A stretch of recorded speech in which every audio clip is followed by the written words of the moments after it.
Welcome to Motor News. I'm Thomas as always, and today I'm going to show you the top 10 motorcycle models that you cannot afford easily. You cannot buy them because they are quite exclusive bikes.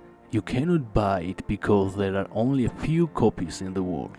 And you cannot buy it because we are dealing with a real work of art.